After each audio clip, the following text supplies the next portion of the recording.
You are listening to KIH 35 in Pittsburgh, Pennsylvania, operating on a frequency of 162.55 MHz, originating from the National Weather Service in Moon Township, Pennsylvania.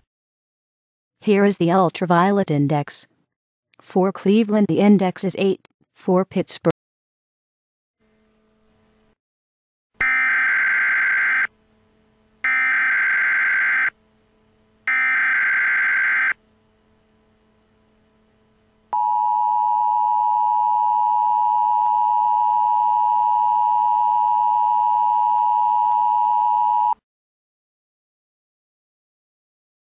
The following message is transmitted at the request of the Marshall County Fire Division.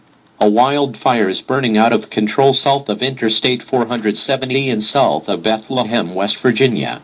Strong northwest winds will push the inferno towards I-470 and eventually towards Wheeling, if the flames are not contained. Residents in Bethlehem are in extreme danger. A mandatory evacuation order has been placed for the city of Bethlehem.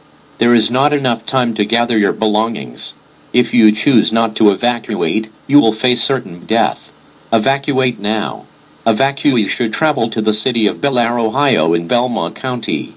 If you need medical assistance, call 911 immediately.